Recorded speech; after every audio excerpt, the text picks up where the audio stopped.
Hey everyone, and welcome to the first opinion commentary video that I've done in a while. We're back on F1 2014.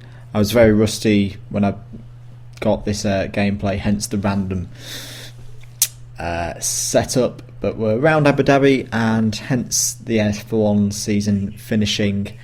Thought I'd talk about that. As I say, I haven't made an F1 or any motorsport commentary video in a while, mainly off the back of the F1. It's been a rough time. Personally, I've felt quite annoyed with it, and to save you guys from the ranting, I just didn't really feel like making a video at all, to be honest. But we're back now, and I'd just like to kick off by congratulating Lewis Hamilton on a fully deserved championship win this season. By far the best driver all year. I am going to do a rundown from 22 through to 1, similar to how I did at the halfway point through the season, so look out for that. But top marks to Lewis this year. I think it's been his best year in terms of driving, never mind having obviously quite a superior car to anyone apart from Nico Rosberg, but he has driven out of his skin this year, and as he said himself, he's had a real battle against Nico Rosberg this year. Nico, full credit to him. There's not many drivers who would be able to take a driver the standard of Lewis Hamilton that far in a championship battle. And as I'll admit, I have been critical of Nico at times this year and not liked his attitude in certain times of the year, including, to be honest, Friday when they were trying the psychological war of words in the press conference. I wasn't a fan of that, and I'm not a fan of that from either side.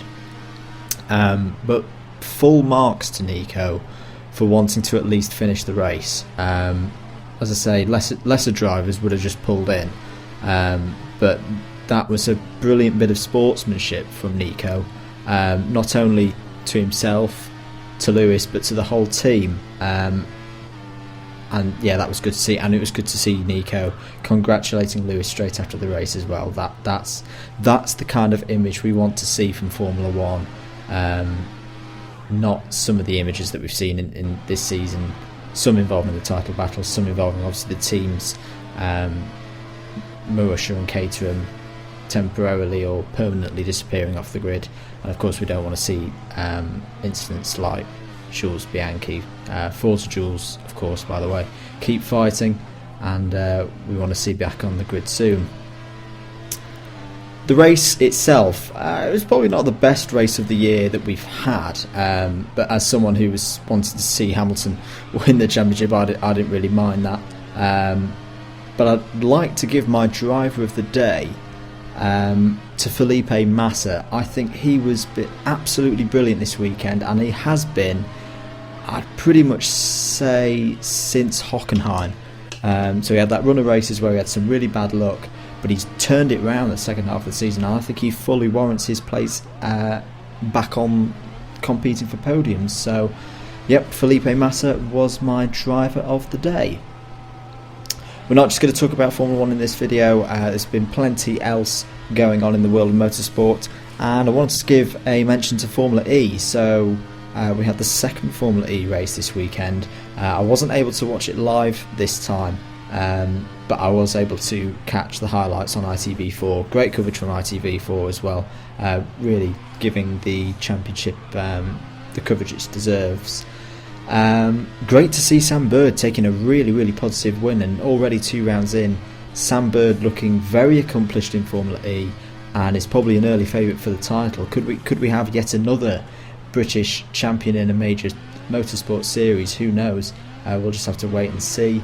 The track at Putrajaya, a lot better than Beijing. There were a couple of corners where things were a little bit tight. Nick Heidfeld came a cropper, having a tangle together with Frank Montagny. Frank Montagny probably needs to calm his driving down a little bit, but I'm sure that those problems with the circuits being a little bit too tight, they'll sort those out. But the good thing, of course, to see is that there is really good wheel-to-wheel, hard but fair, or mostly fair, racing going on in Formula E. And that's an absolute necessity for Formula E. I've mentioned in my review of the first race of the year that Formula E is going to carry a stigma. Go back to that video to hear me more on that. I won't repeat myself right now. But no, it was really good to see some good hard racing, and also the safety of the car as well. Bruno Senna sadly had quite a big crash on the last lap of the race, but it was really good to see him walk away from that unscathed.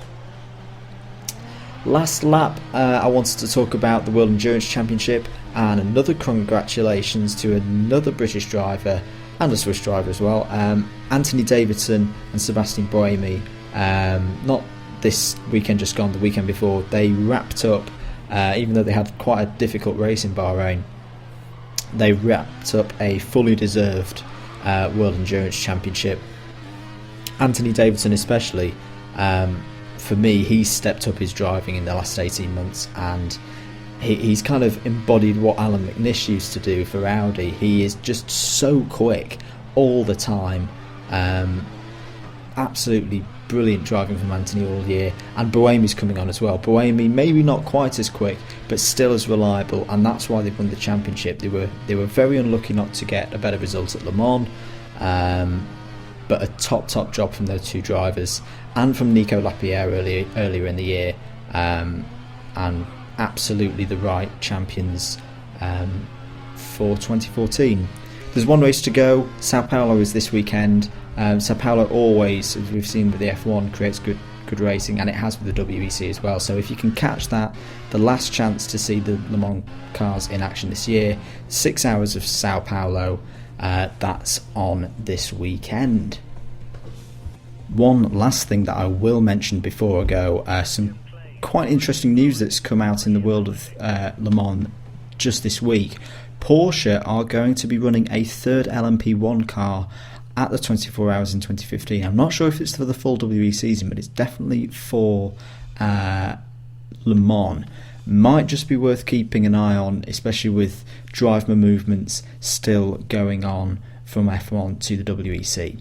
Anyway, that's going to be the end of the video for today. I hope you've enjoyed it. On the screen is a link to my return to driving Club 100 go-karts, which I did on Sunday morning. Little bit of announcement for 2015 in that video as well, and also my last Formula E video, which you might want to go check out.